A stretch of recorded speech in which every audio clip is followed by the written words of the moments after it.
हमारे ऊपर प्रभु की कृपा है ये हम कैसे पहचाने? तो ये 8 लक्षण प्रकट होने लगते हैं जिस पर हरिजू की प्रियाजू की कृपा है। पहला, घोर अपराध करने वाले के प्रति भी दया की भावना, शांति पहला लक्षण है। भाव में भी पहले शांत भाव है। हमारे ऊपर श्री हरिजू की कृपा है, इसकी पहचान ये 8 लक्षण। पहला, शांति, अर्थात घोर अपराधी के प्रति भी गुस्सा ना क्षमा करना, ये हरि की कृपा का लक्षण है। देख लो भाई, घोर अपराधी शब्द तो जाने दो, जरा सा प्रतिकूल हो जाए तो लाख समझाओ पर भ्रकुटी तनी रहती है। भला ऐसा है? अपराधी पर भी क्षमा का भाव होना, ये हरि कृपा पात्र में ही होगा, अन्य में नहीं। तो अगर अपने हृदय में ऐसा लगे कि ऐसा नहीं है तो हरिजू से प्रार्थना करनी चाहिए कि कृपा करो मेरे में सामर्थ्य आवे। दूसरा, अनुसूया, वो किसी भी के प्रति कभी भी कोई दोष दर्शन ही नहीं करेगा। दोष कथन, दोष श्रवण की तो बात जाने दो। अनुसूया, दूसरों के गुणों में दोष ढूंढना ये नहीं होता, हरि कृपा पात्र में ही नहीं होता। ये सब भजन के नाश करने वाले हैं। जैसे पहला अपराधी पर क्रोध कर देना, तो माया ने भेजा इसीलिए था कि तुम्हारे साथ व्यवहार ऐसा करे कि तुम क्रोध करो। क्रोध करोगे तुम्हारी ऊर्जा शक्ति नष्ट हो जाएगी, अध्यात्म में जो चलने की थी। और कहीं तुमने संकल्प कर लिया तो भजन शक्ति नष्ट हो जाएगी। तो अगर भजन बल है तो गया, जरूर उसको दंड मिलेगा, पक्का मिलेगा, 100% मिलेगा, लेकिन आप खाली हो गए। ना भजन करने की वृत्ति रहेगी और ना भजन रहेगा, दोनों बात। अनुसूया, किसी के सद्गुणों में दोष देखना, गुणों में दोष ढूंढना, ये हरि कृपा पात्र में नहीं होता। ये बहुत मंगलमयी बातें हैं जिससे हमारा भजन मार्ग पुष्ट होता है। तीसरा, वो बाहर से और भीतर से पवित्र रहता है, हरि कृपा पात्र। शौचाचार का ज्ञान होना चाहिए, वस्त्र आपके पवित्र होने चाहिए, ये बाहरी, जल रज आदि के द्वारा बाहरी पवित्रता। और निष्कपटता, निश्चलता, सत्य भाव, ये अंदर की पवित्रता है। अगर कपट है, छल है, असत्य है तो हृदय मलिन रहता है। भीतर और बाहर से पवित्र रहना, इसमें खास बात क्या है? भीतर और बाहर से पवित्र रहने में, भीतर और बाहर से सदैव पवित्र कौन रह सकता है? तो बोले जो पुंडरीकाक्ष भगवान श्री हरि का प्रियाजू का स्मरण करता रहता है, वो शवाभ्यंतर शुचि, वो बाह्य और अभ्यंतर दोनों से पावन रहता है। तीसरी जो कृपा का लक्षण है, अर्थात वो सदैव भगवत चिंतन परायण, शौचाचार का पालन करने वाला, बाहर और भीतर से हरि कृपा पात्र पवित्र रहता है। चौथा, ऐसे कार्यों का अनुष्ठान ना करे जिनमें हमारा भजन छूटता है, जिनमें सत्य छूटता है, जिनमें भगवत भाव छूटता है। जैसे आपके ऊपर कृपा हुई, आप भगवत मार्ग में चल रहे हैं, अब आप ऐसे संसारिक कार्यों का अनुष्ठान कर रहे हैं जिनमें आपकी चित्तवृत्ति बिल्कुल भगवत विमुख हो रही, तो जीवन का लाभ क्या होगा? लाभ तो है भगवत स्मरण से। कल एक ने प्रश्न किया कि मैं खाता तो नहीं लेकिन मांस की दुकान में मांस बेचता हूं, होटल आता, क्या उचित है? ये उचित कैसे हो सकता है? तुम और भी तो व्यापार कर सकते हो। जरूरी है धर्म का पालन करने की इच्छा करते हो, धर्म आचरण करते हो, ऐसा नहीं।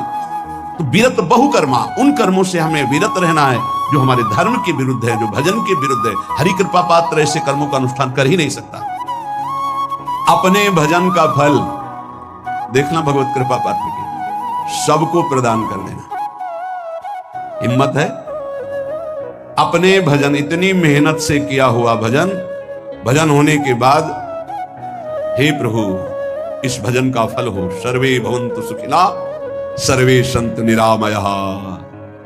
यहां तो कहते हैं महाराज एक माला रोज आपके लिए करता हूं कि आपकी बीमारी ठीक रहे, तो शेष किसके लिए करते हो प्रभु? शेष अगर इष्ट और गुरु के लिए तुम्हारा है कि एक माला करते तो फिर इतनी माला करते तो हमें क्या होगा? सब आपको दे देंगे तो हमें क्या होगा? तभी भजन का रहस्य ले जाना। छठवां, अपने भजन से अपने लिए कुछ भी ना चाहना, और दूसरों की तो बात जाने दो, दूसरों से कुछ ना चाहना ये तो ठीक है, अपने भजन से अपने लिए कुछ ना चाहना है हिम्मत। देखो ये हरि कृपा पात्र में हिम्मत होती है। अपना भजन अपने प्रयोग में ना लाना, इसका भी आंतरिक रहस्य है। अपने प्रयोग में आप शरीर को लेकर के बोलेंगे, अगर स्वरूप को लेकर तो प्रयोग की कोई वहां जरूरत ही नहीं, स्वरूप पूर्ण काम है, वहां कोई अभाव नहीं। जब आप कोई भाव अपने लिए करेंगे तो देह भाव होगा, देह भाव से किसी विषय की मांग होगी। विषय पूर्ति भजन का फल नहीं होता, भजन का फल होता विषय निवृत्ति। बहुत जोर की बात है, कैसे समझे? अपने भजन का भी फल अपने लिए नहीं, दूसरों से कुछ चाह रखना तो बात ही जाने दो, भजन से भी कोई अन्य सुख की चाह नहीं। क्या चाहिए? भजन ही बनता रहे, भजन का फल भजन बनता रहे, खूब निरंतर जप करते रहे। सातवां, किसी भी मान सम्मान कीर्ति पद प्रतिष्ठा के मिलने पर हृदय का असंतुष्ट हो जाना, यह हरि कृपा पात्र का लक्षण होता है।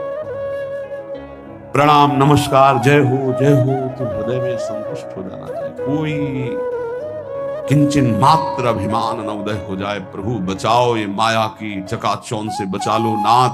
कौन सा अपराध बन गया कि आपकी जय की जगह यहां हमको ऐसा सुनना पड़े। मान प्रतिष्ठा कीर्ति जिसके लिए बड़े बड़े लालायित रहते, हरि कृपा पात्र को विष की तरह चुभती है। और आठवां, किसी भी प्राणी समुदाय से संबंध ना रखते हुए सब पर दया की भावना, सब पर कृपा की भावना, सब पर करुणा मैत्री पर किसी से ममता नहीं। ये सूत्र बहुत व्यवहार में प्रयोग करने योग्य है। सबसे करुणा और मैत्री पर किसी से ममता नहीं। करुणा तो करी भरत जी ने, मैत्री भी की मृग से, पर ममता रहित नहीं रहे। ममता कर ली तो अगला जन्म हिरण का हो गया। ममता नहीं रखनी। निर्ममो निरहंकारा, करुणा मैत्री तो करनी है, जैसे इसमें आदेश है, गीता में जी आदेश है, अद्वेष्टा सर्वभूतान मैत्र करुणा वच, पर निर्ममो निरहंकारा, ये साधक की चतुरता है। प्राण मात्र पर दया कृपा करुणा मैत्री, पर ममता नहीं। ममता किसी से, और यहां करुणा मैत्री ये तो गायब हो गई, केवल ममता रह गई है। अपने शरीर से ममता, शरीर संबंधियों से ममता, विषय भोगों से ममता, यही जहर है। संबंध में ये ममता ही जहर है, विचारों में अहंकार जहर है, कर्मों में ये आसक्ति जहर है। इसी जहर को मिटा दे तो जीवन मुक्त महापुरुष कर्म करते हुए, विषय सेवन करते हुए, वार्ता करते हुए, विचार करते हुए, बिल्कुल जहर रहित तो उसका जीवन हो गया। तो ये 8 बातें हरि कृपा पात्र में होती हैं, इनको बार बार सुनना, हृदय में धारण करना।